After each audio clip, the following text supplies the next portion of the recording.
Hi everyone, welcome back to the channel. Now today we're going to be talking about Google's new domain names. Google has been launching a lot of domain names in the past. They made their own .google domain name, TLD, and they've made things like .dev, and recently they've launched a few new domain names that are slightly problematic, and a lot of people are talking about it. So I just wanted to give some of my thoughts and warn you about some of the potential issues that these domains might cause.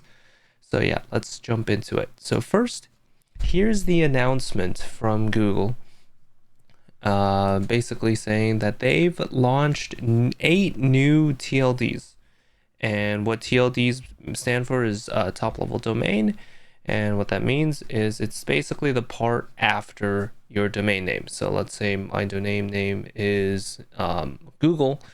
You got a .com after it, and that is the TLD part. So Google has launched 8 new top level domains, specifically .foo, .zip, .mov, .nexus, .dad, .phd, .prof, and .esq.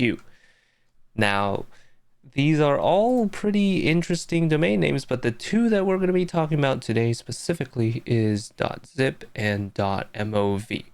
And the reason why a lot of people are talking about this is because, if you didn't notice yet, these two are also file extensions.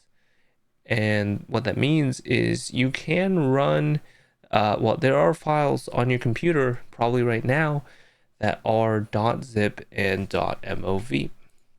And that's problematic, and we'll cover that in a little bit. And it's also not as big of a deal, but basically these two are what we're going to talk about today. Now first, in order to understand domain names and TLDs and why Google can launch all of these random names, we need to first understand who is ICANN. And ICANN is the Internet Corporation for Assigned Names and Numbers.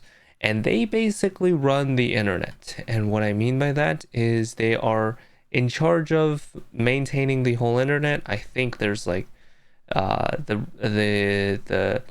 tail is like there's 7 people that can basically run or shut down the internet. There's probably a little bit more than that now, but basically ICANN is in charge of the internet, and how they do that is they are in charge of the IP addresses and the domain name system. So IP addresses is a way that computers talk to each other.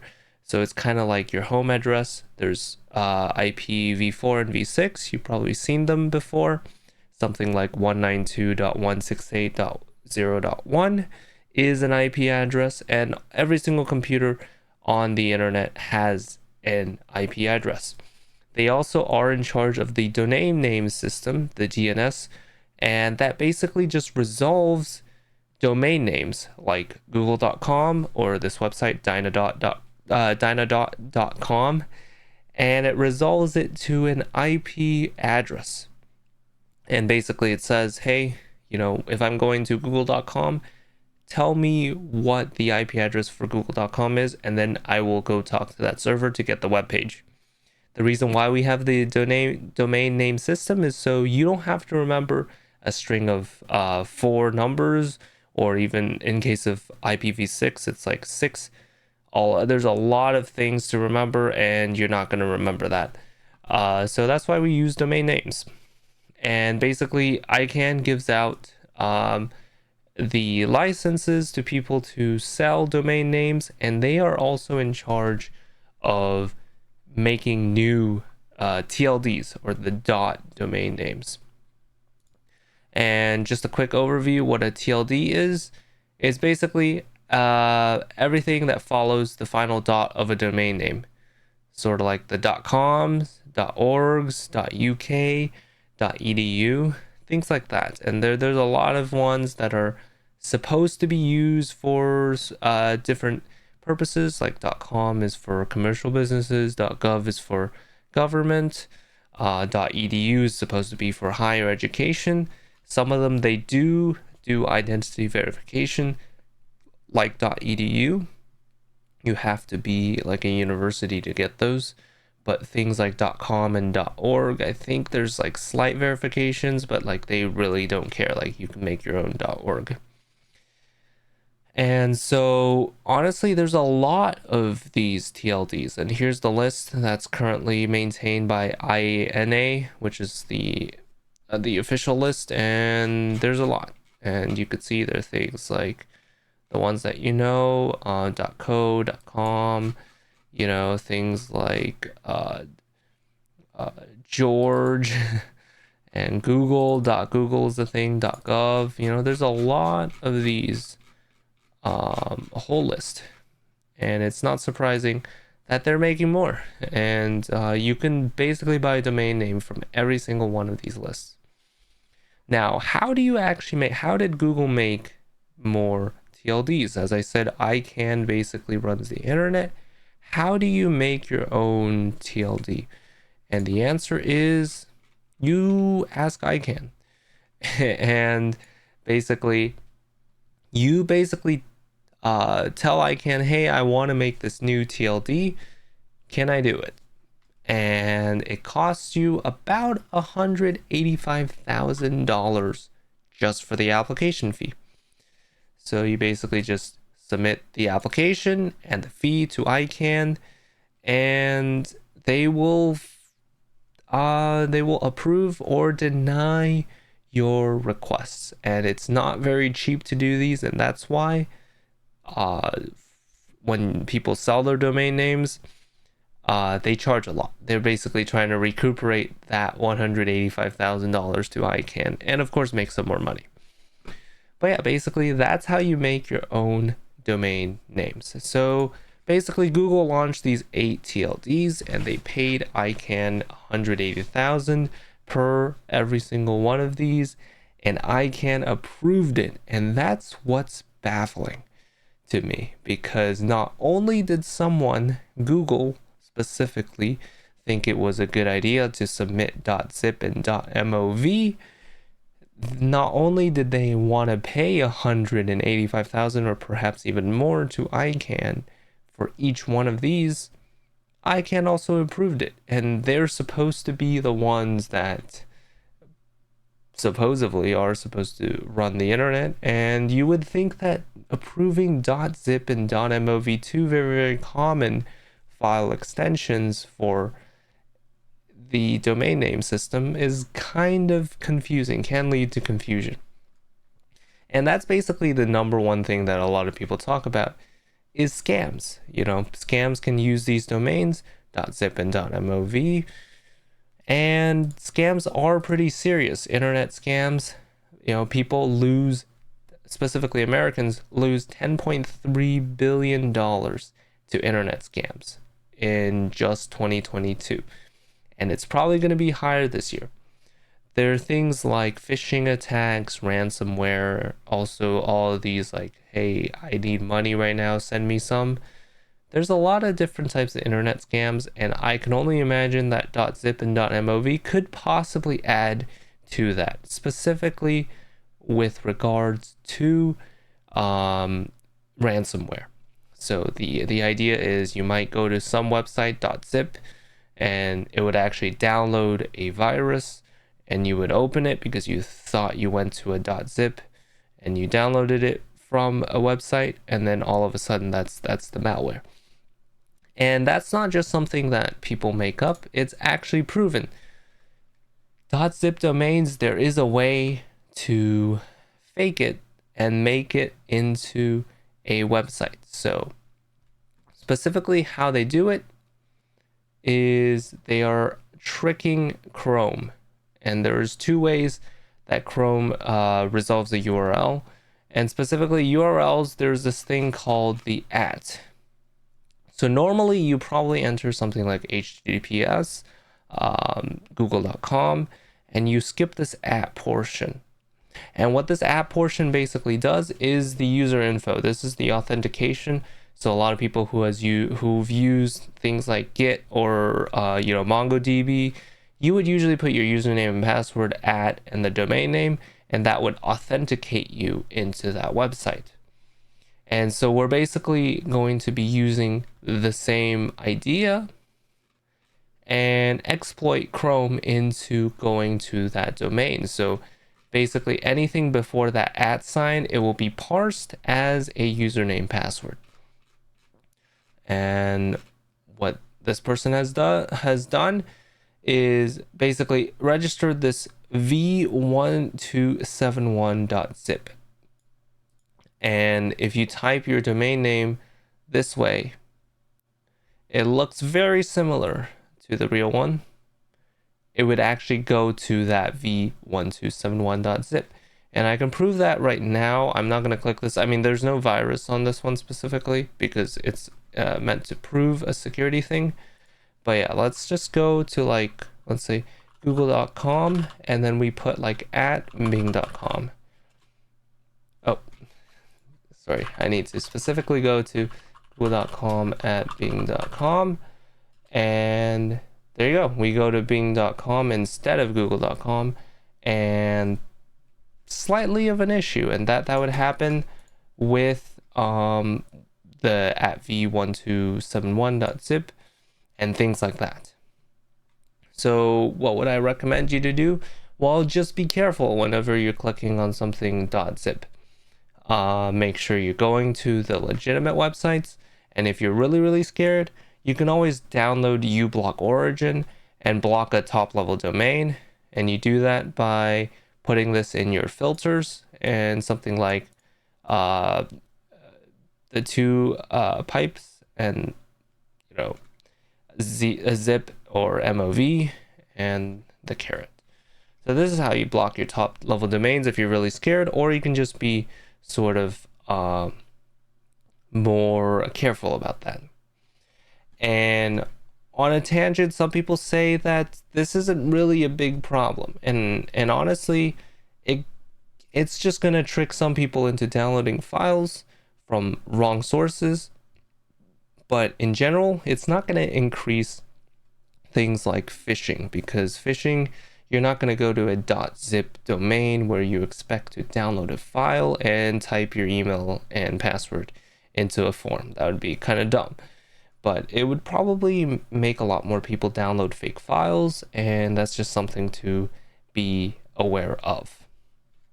Now, specifically, some people say these domains are actually okay because Google is pushing enforced HTTPS to their own TLDs, and that applies to the .zip and .mov.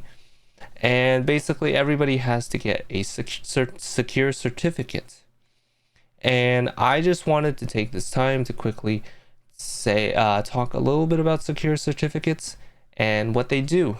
And specifically, back in the day, pretty much you had to pay a lot of money to get a secure certificate, and only the big sites like Google, Apple, and the people who are really serious about their websites would get these secure certificates. What these secure certificates do is basically encrypt all of your data that goes from your browser to the web server, so that anyone sitting in the middle cannot view that data. It is not an indication of trustworthiness, and that is specifically true today because of something like Let's Encrypt. And let me be clear, I love Let's Encrypt because I use it myself. They give out free TLS certificates to more than 300 million websites. So a lot of people get their certificates, that's what the lock is standing for, the HTTPS, and it's great. But it also allows a lot of people who are not real, who are scammers or whatever, to get a certificate fairly cheaply, and in this case free. And it would be sort of a thing that basically the lock does not mean that it's a trusted website. It just means that your data will go from your computer to the web server securely. Nobody in the middle can see that data. What that means is if you're going to a scam site, only you and the other scammer on that end of the web server will see your data. Anyone who's trying to scam you in between, who's reading your network packets, they won't see your data. So that's the bright side, is only you and your trusted scammer is gonna see your data. So yeah, it's also nice to see that Google is changing the lock icon, because a lot of websites have the secure certificates, and really it doesn't really help at all. And I think a lot of people read this as, hey, it's a trusted website, but in reality it's just saying all the data that's going between your computer and the web server is secure. So that's just something I wanted to point out. Finally, I'm just gonna go with the conclusion part. Google did respond regarding the .zip domain, and they basically saying, confusion between domain names and file names is not a new one. For example, 3M's command products use the domain command.com, and it was a very important domain on MS-DOS and early versions of Windows. Of course, we're not on MS-DOS in Windows anymore. And there's mitigations for this, like Google Safe Browsing, and things like .zip will use Google Safe Browsing. And it basically, they're saying new namespaces provide more opportunities for naming, such as community.zip and url.zip. So basically more people can get more unique domain names. And Google takes phishing and malware seriously, and the Google registry has existing mechanisms to suspend or remove malicious domains across all of our TLDs, including .zip. We will continue to monitor the usage of .zip and other TLDs. If new threats emerge, we will take appropriate action to protect users. So basically, the author says that these .zip domain will basically be like any other domain and just as dangerous as any other one, but they are also not convinced that there's a good reason to make .zip domains in the first place. And I agree with this. There was no reason to make a .zip and a .mov. It just makes things more confusing. And it would make people who don't know a lot about computing even more confused. And I would say Google might not have made the internet less safe, but they certainly have not made the internet more safe and less confusing. They've made it so that people can easily make URLs that look like legitimate URLs, like the one I showed before, that will redirect to a malicious file. So really what this is just Google wanted to make some money, because there are 3 types of people that I think will buy this domain. Number 1, the scammers who are out to put a lot of malware onto computers. Number 2, the people who are interested in these sort of novelty domains. Hey, I can put my name.zip and that's my domain name. And number 3, people like John Hammond, who is a cybersecurity researcher, and he spent a lot of money buying up all of these domains to make sure that the internet is still a safe place.